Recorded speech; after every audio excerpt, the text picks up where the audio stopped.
Haleluya, haleluya, haleluya.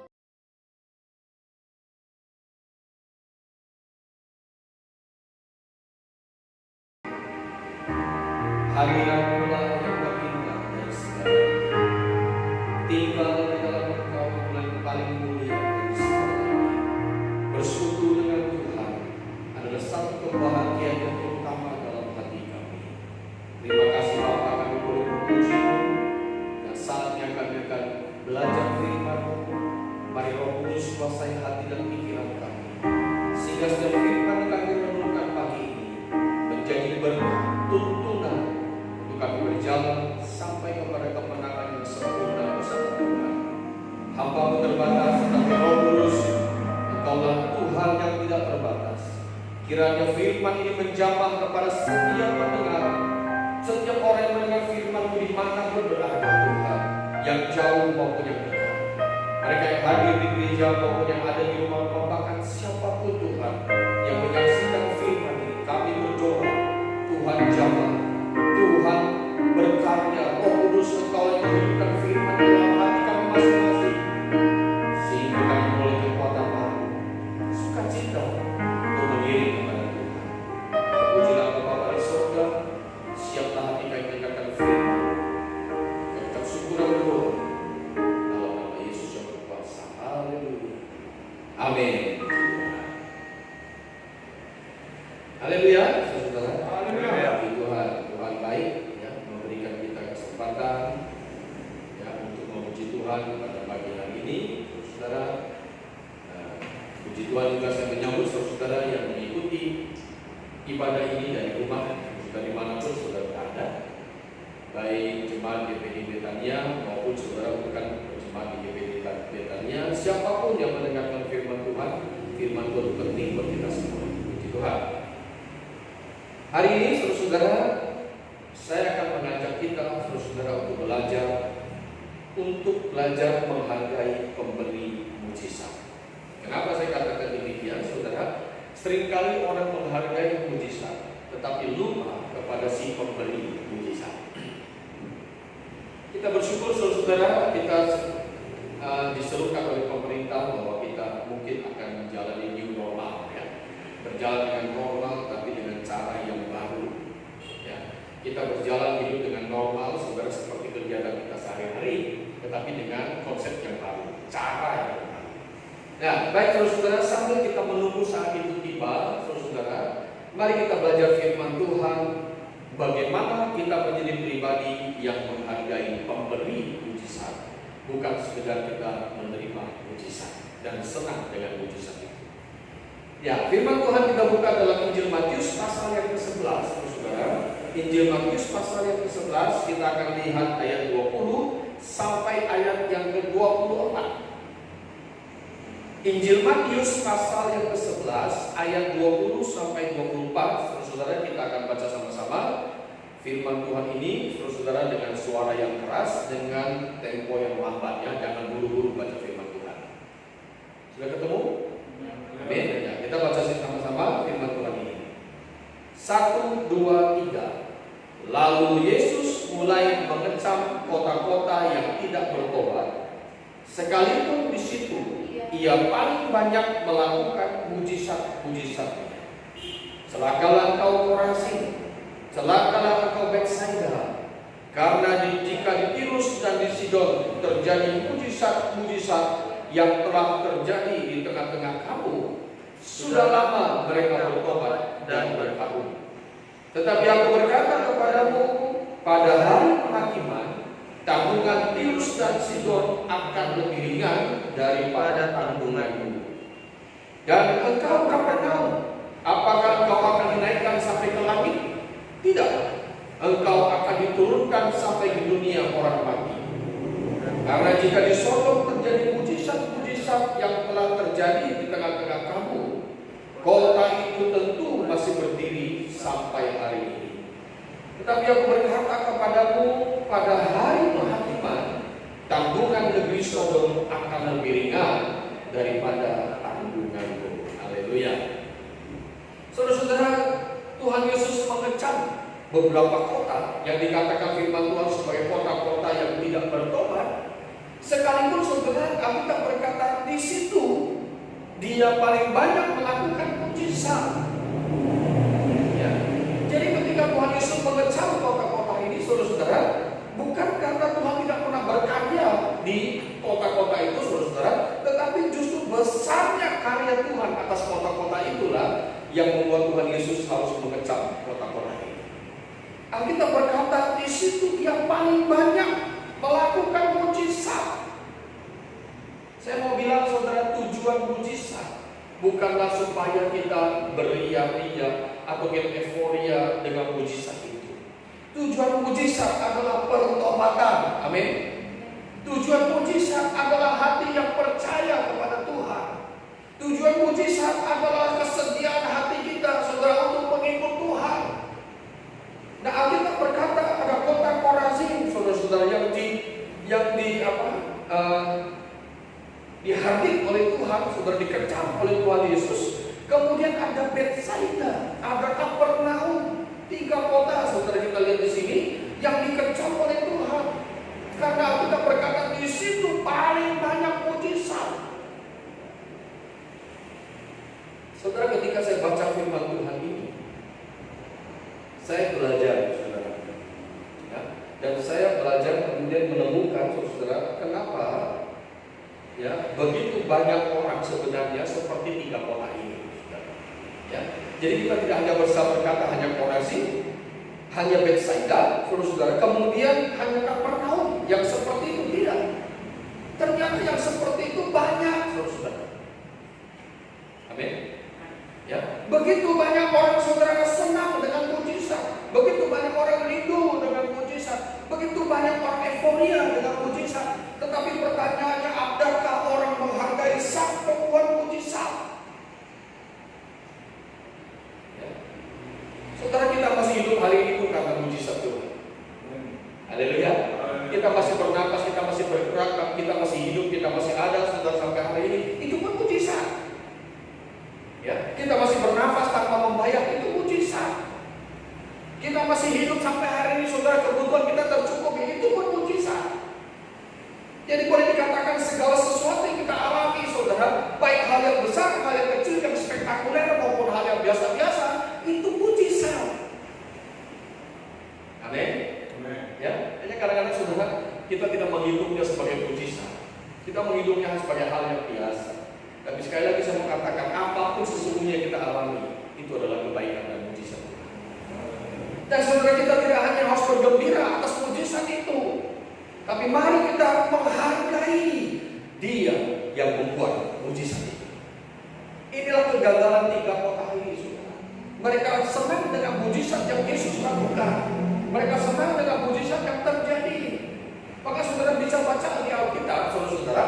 Orang Farisi pernah berkata kepada Tuhan Yesus, orang ini layak disembuhkan dan sebagainya. Orang Farisi saja suka dengan mujizat, tetapi mereka tidak suka pada Yesus. Ini masalah besar, saudara. Anda boleh baca saja di kitab Injil, saudara. Temukan di sana, saudara, ada orang-orang Farisi. Ketika Tuhan Yesus bertemu dengan orang sakit, orang Farisi pernah menyarankan agar Tuhan Yesus menyembuhkan orang itu. Artinya mereka senang dengan mujizat, mereka mau terima mujizat, tapi mereka tidak suka dengan sang pembuat mujizat. Karena kita berkata juga berkali-kali, orang Farisi berusaha membunuh Yesus. Betul? Tapi sebagai orang percaya, saya ingin kita belajar untuk menghargai sang pembuat mujizat jauh lebih besar dari mujizat itu sendiri. Haleluya. Ya, saya rasa saudara, sikap yang kita bisa belajar adalah sikap dari 3 tokoh dalam kitab Daniel, Sadrak, Mesak, Abednego. Mereka berketetapan, saudara, jika Tuhan yang kami sembah bisa melakukan sesuatu mujizat, ya, maka dia akan tolongkan. Seandainya tidak pun, bukan mujizat itu yang kami butuhkan, tapi sang pemberi mujizat itu yang kami butuhkan. Amin. Ya, sekalipun Tuhan yang kami sembah itu tidak melakukan mujizat, kami tidak akan menyembah patung Tuhan. Jadi jelas, saudara, kalau Tuhan mau bikin mujizat, ya mujizat bisa terjadi. Kalau Tuhan tidak bikin mujizat pun no problem. Kalau yang kubutuhkan bukan mujizat, yang kubutuhkan adalah sang pembuat mujizat. Amin. Haleluya. Maka saudara-saudara, begitu berbahaya apabila orang hanya menyukai mujizat, tapi tidak pernah mau datang kepada Sang Pembuat mujizat. Tujuan terjadinya mujizat adalah supaya orang datang kepada Sang Pembuat mujizat itu. Amin. Ya, baik kita lihat saudara 3 sikap minimal saudara yang ditunjukkan, yang orang tunjukkan. Saudara bisa temukan lebih banyak lagi sebenarnya, tapi saya catat di sini saja hanya 3 sikap sebenarnya yang merupakan bukti dari orang yang tidak menghargai Sang Pembuat mujizat, justru lebih menghargai mujizat. Hal yang pertama saudara dalam kitab Lukas pasal 17 ayat 11 sampai yang 19, kita membaca di situ ada 10 orang kusta yang berseru kepada Tuhan, Tuhan tolong kami, jika Kau bisa mentahirkan kami. Tuhan, kami ingin sembuh, kami ingin tahir. Ya. Saudara-saudara, Tuhan Yesus berkata dengan pendek, tunjukkan dirimu kepada imam. Ya. Maka 10 orang kusta ini berangkat, saudara-saudara, pergi kepada imam, dan Alkitab bercerita berkata saudara bahwa dalam perjalanan itu mereka tahir, mereka sembuh. 10 orang, 10 semuanya sembuh. Saudara lihat, yang kembali kepada Tuhan Yesus hanya 2 orang, betul? Hanya 2 orang. Ini sikap apa yang ditunjukkan oleh firman Tuhan ketika orang tidak menghargai Sang Pemberi mujizat? Yang pertama adalah tidak tahu berterima kasih. Amin. Ketika kita mengalami sesuatu tidak tahu berterima kasih, maka tidak menghargai Sang Pembuat mujizat. Kalau kita tidak pernah saudara berdoa dan berterima kasih kepada Tuhan, maka sesungguhnya kita tidak menghargai Dia yang menyediakan mujizat setiap hari. Alkitab berkata, Dia berikan rahmat yang baru setiap hari. Amin. Sesuatu yang baru setiap hari. Rahmat yang baru, anugerah, kasih setia, kemurahan, mujizat, semua yang baru Tuhan berikan buat kita. Tapi alangkah bahayanya, saudara, alangkah berbahayanya ketika orang tidak tahu berterima kasih, ya, tidak tahu bersyukur. Saudara bisa bayangkan 10 orang kusta yang kembali hanya 2, berarti hanya 20% dari 10 orang itu, saudara-saudara, yang mau berterima kasih kepada Tuhan. Ya, hanya 20% saudara yang sadar bahwa yang dibutuhkan tidak sekedar mujizat, tetapi Sang Pembuat mujizat. Amin.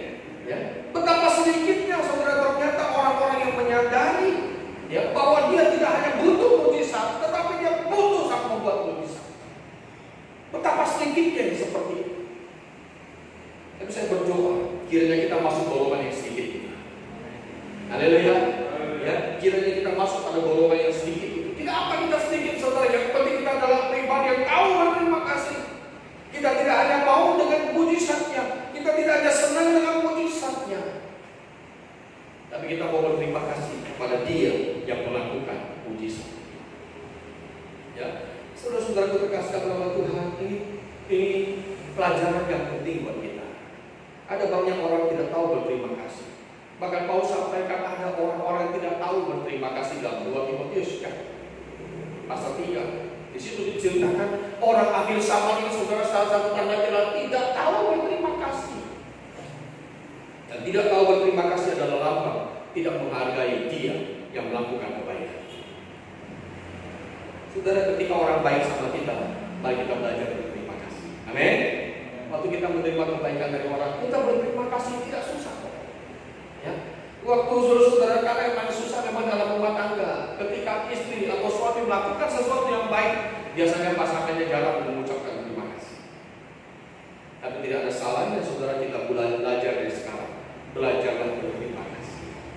Haleluya.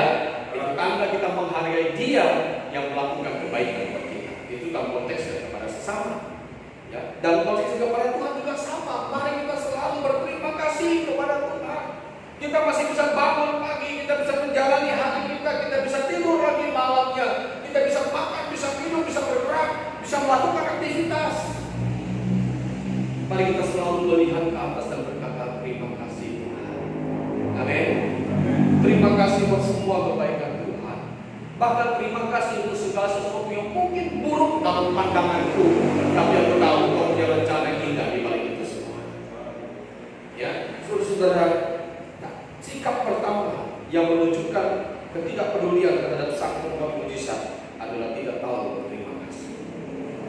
Ya, betapa bahayanya saudara sikap tidak tahu berterima kasih. Ya, yang kedua, saudara, Nehemia pasal 3. Nehemia pasal yang ke 9 ayat 27 sampai 29. Nehemia pasal yang ke-9 ayat 27 sampai 29. Ya, saya bacakan saja firman Tuhan ini saudara, karena saya tidak baca yang tadi. Nah, saudara sudah hafal tentang itu ya, tentang 10 orang musta. Saya baca saja Nehemia pasal 9 ayat 27 sampai 29 dikatakan, lalu engkau menyerahkan mereka ke tangan lawan-lawan mereka yang menyesatkan mereka. Dan pada waktu kesusahan mereka berteriak kepadamu, lalu engkau mendengar dari langit, dan karena kasih sayangmu yang besar, kau berikan kepada mereka orang-orang yang menyelamatkan mereka dari tangan lawan mereka. Yang 8. Akan tetapi begitu mereka mendapat keamanan, kembali mereka berbuat jahat di hadapanmu, dan engkau menyerahkan mereka dalam tangan musuh-musuh mereka yang menguasai mereka. Kembali mereka berteriak kepadamu, dan engkau mendengar dari langit, lalu menolong mereka berulang kali karena kasih sayangmu. Ayat 29.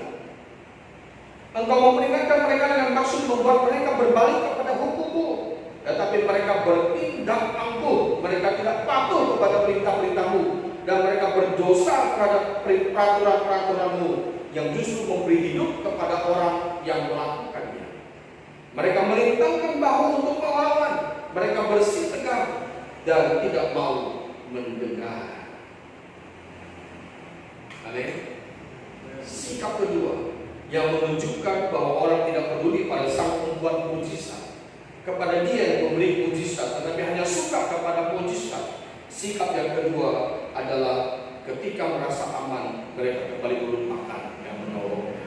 Jadi saudara, sikap kedua adalah melupakan sang penolong itu, melupakan saudara sang pembuat mujizat itu, melupakan dia yang sudah melakukan hal yang besar itu. Jadi, saudara lihat, yang pertama adalah tahu tidak berterima kasih, tidak tahu berterima kasih. Yang kedua, saudara lupa. Ya kan? Bikin jahat, diampuni, sudah dikasih kelepasan, mereka berteriak minta tolong, dilepaskan. Sudah nyaman, sebenarnya dosa lagi, bikin salah, bikin jahat. Tuhan serahkan kepada bangsa lain yang akan menindas mereka, orang Israel pada waktu itu. Mereka berseru lagi, dilepaskan lagi, dan Alkitab berkata berulang-ulang seperti itu. Kenapa saudara? Karena itu sikap, hanya suka mujizatnya. Amin. Hanya suka, saudara, saya suka akan apa? Sesuatu yang menguntungkan saja, tapi tidak suka kepada sang pemberi mujizat, kepada sang penolong. Ya, maka Nehemia berkata seperti itu, Tuhan, ini orang Israel sudah seperti itu. Saya minta ampun kepada Tuhan karena mereka seperti ini, seperti itu. Terus saudara, kalau kita membaca dalam kitab Kejadian, ada contoh yang sangat jelas dari orang yang melupakan kebaikan orang lain. Ya, kalau kita lihat saudara kisah Yusuf di dalam penjara, bertemu dengan dua orang, yang satu kepala juru minuman, yang satu kepala juru roti. Saudara lihat bagaimana yang kepala yang satu ada nubuat yang jahat. Maksud saya nubuat dari mimpi mereka, bukan mimpi doang, mohon maaf. Mereka bermimpi lalu Yusuf mengaktifkan mimpi itu, dan dia mengalami seperti mimpinya. Yang satu digantung, yang satu saudara kembali kepada jabatannya yang semula. Tetapi saudara berkasih nama Tuhan, lihat ketika kalau kita sangat juru minuman saudara, dia sudah mengalami kelepasan, dia lepas dari penjara, dia kemudian terbukti ucapan Yusuf, dia kembali melayani raja. Alkitab berkata dia lupa pada Yusuf. Hal kedua saudara, ketika orang menunjukkan sikap tidak peduli kepada sang pembuat mujizat, kepada dia yang sudah menolong dan berbuat baik, saudara, maka saat yang kedua adalah melupakan. Saya mau bilang saudara, jangan pernah melupakan kebaikan orang. Amin. Karena sedikit lebih gampang untuk mengingat kesalahan orang. Betul tak saudara? Lebih mudah buat kita saudara mengingat kesalahan orang daripada kebaikan orang. Tapi mari kita belajar, saudara, tidak mengingat kesalahan orang, tapi belajar mengingat kebaikan orang. Ada lihat? Itu yang Tuhan mau kita belajar, saudara. Ya, saya tidak katakan bahwa kita sudah sempurna atau sudah dapat melakukannya dengan gampang, saudara. Semua itu perlu proses. Ya, tapi saya percaya, saudara, apabila kita punya kerinduan untuk melakukannya, Tuhan pasti akan berikan kekuatan kita semua. Yang kedua, saudara, merupakan penolong. Yang ketiga, saudara, apa bukti atau apa sikap yang menunjukkan seorang tidak peduli kepada sang pembuat mujizat? Yang ketiga adalah mencari keuntungan dengan menjual nama Tuhan. Ada yang seperti itu? Ada. Di perjanjian lama ada. Di perjanjian baru ada. Ya, ada orang-orang yang saudara mencari keuntungan yang dijualnya nama Tuhan.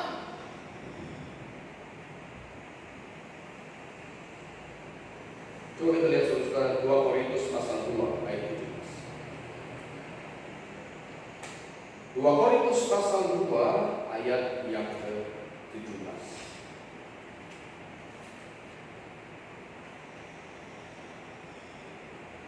Sebab kami tidak sama dengan banyak orang lain. Apa kata firman Tuhan? Yang mencari keuntungan, betul? Dari firman Allah. Sebaliknya dalam Kristus kami berbicara sebagaimana mestinya dengan maksud-maksud murni atas perintah Allah dan di hadapannya. Ada banyak orang lain, kata Paulus, yang memberitakan firman, saudara, hanya cari untung. Saya pernah menulis sebuah renungan, saudara. Hiduplah untuk melayani, tapi jangan cari hidup dari pelayanan. Haleluya. Hidup untuk melayani, tapi kita tidak mencari hidup dari pelayanan. Ya, kita tidak mengejar-ngejar saudara kehidupan hanya dari pelayanan. Tapi kita belajar hidup dan kehidupan kita itu, saudara, ada selalu hati yang melayani. Ya. Jadi saudara, penting ini kita mengerti, kita belajar. Paulus berkata ada orang, bahkan banyak orang yang cari untung dari firman Tuhan, jualan firman supaya untung. Ya, melayani supaya untung, mencari untung. Ya, kalau terima berkat tidak salah. Amin. Orang kasih kita berkat, puji Tuhan. Tetapi saudara, ketika kita tidak mencari untung, orang tidak kasih berkat, puji Tuhan. Ada lihat? Terima tidak terima, tetap bersyukur. Itulah orang yang tidak cari untung. Tapi ketika terima, tertawa. Ketika tidak menerima, bersumut-sumut. Itulah orang yang cari untung. Ya, mari saudara-saudara, kita tidak mencari untung. Ya, di dalam perjanjian lama, saudara-saudara, kita lihat dalam 1 Raja-Raja pasal 22, kita tidak usah buka, saudara boleh catat saja. Ya, dalam 1 Raja-Raja pasal 22 ayat 1 sampai 13, kita membaca di situ, saudara, adanya orang-orang yang bernubuat pada waktu itu untuk Raja Ahab. Mereka sepakat dengan nubuat-nubuatan mereka, nabi-nabi ramai-ramai kumpul, mereka lalu bernubuat yang bagus-bagus untuk Ahab. Ya, kenapa saudara? Karena dibayar. Kayak gitu saudara. Bernubuat saja saudara, kan dibayar. Para nabi ini saudara, kalau tidak pusing dengan apakah itu kehendak Tuhan atau bukan, yang penting dibayar. Ya, maka saudara, mereka bernubuat kepada Ahab karena Ahab suka dengar berita yang bagus-bagus. Dia tidak suka dengan berita yang tidak menyenangkan.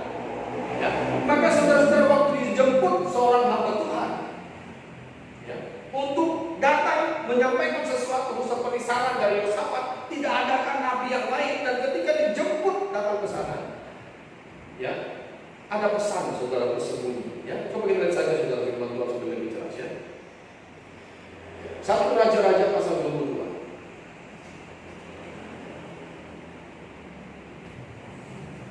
1 Raja-Raja pasal 22. Coba saudara perhatikan ayat yang ke.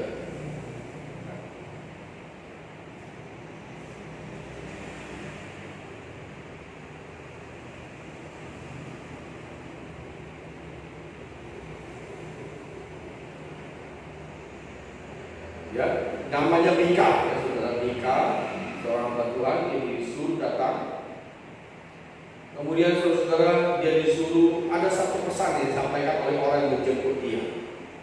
Ya. Ayat 13 berkata, suruhan yang pergi memanggil Mika itu berkata kepadanya, kepada Mika, saudara, ketahuilah, nabi-nabi itu sudah sepakat meramalkan yang baik bagi raja. Hendaklah engkau juga berbicara seperti salah seorang daripada mereka dan meramalkan yang baik. Pesan sponsor, ya. Belum sampai juga orang yang kasih pesan. Nanti tolong ya Mika, lu buatnya bagus-bagus. Mereka semua nabi-nabi udah klop, udah sepakat untuk ngomong yang bagus-bagus. Jangan kau menyimpang ya, jangan ngomong yang lain, ikut-ikutan yang bagus-bagus. Mungkin karena ini bayarannya bagus.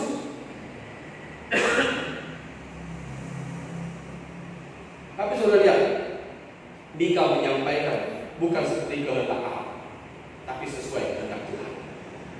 Amin. Melihat adanya orang yang mencari keuntungan, ya, dengan firman, mencari keuntungan dengan nama Tuhan. Perjanjian lama ada, perjanjian baru juga ada, saudara.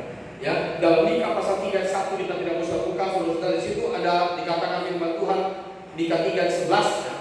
Dikatakan pemimpin menerima suap, imam memberi pengajaran karena bayaran, nabi menenun karena uang. Saudara bisa baca itu, 3 pasal 3 ayat 11. Ya, adanya saudara pemimpin yang terima suap, imam yang mengajar karena dibayar, imam nabi menenun karena duit, karena uang. Betapa bahayanya ya, saudara, ketika orang mencari keuntungan memakai nama Tuhan. Ya, nanti di perjanjian baru 1 Timotius pasal 6 ayat 3 sampai yang kelima, saudara-saudara, Paulus nasihatkan kepada Timotius, dikatakan bahwa ada orang-orang yang beribadah karena mencari untung. Baca saja di poin. 1 Timotius pasal 6 ayat 3 sampai 5. Saudara boleh baca di rumah ini.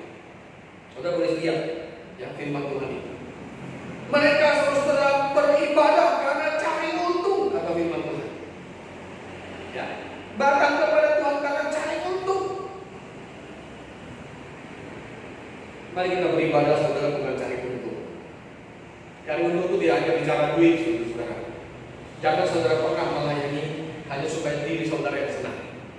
Kita melayani supaya Tuhan yang senang. Amin. Kita melakukan kehendak Tuhan bukan supaya kita senang. Kita melakukan kehendak Tuhan supaya Tuhan senang. Ya, jadi segala sesuatu yang kita lakukan adalah untuk Tuhan. Ketika kita melayani untuk Tuhan. Ketika kita bekerja untuk Tuhan. Ketika kita melakukan segala sesuatu, lakukan untuk Tuhan. Karena sesungguhnya itulah tujuan. Ya, Tuhan memberikan kita kesempatan untuk datang dan melayani Dia.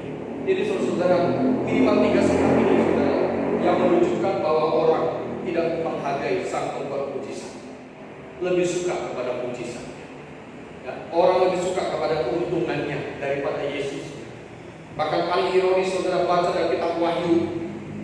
Saya ulang-ulang sampaikan ayat itu tentang jemaat Laodikia. Ya, mereka melimpah dengan uang tanpa sadar bahwa Yesus yang mereka layani sudah berada di luar.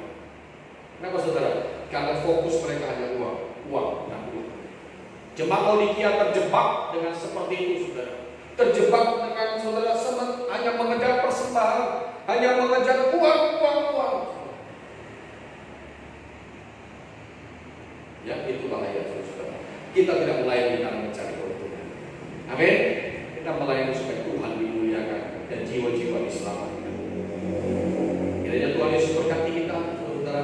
Jadi renungan buat kita hari ini. Belajarlah tidak hanya senang kepada mujizat Tuhan. Tidak ada salahnya kita senang dengan mujizat Tuhan. Tapi mari kita juga mencintai Tuhan sang pemberi mujizat. Ya,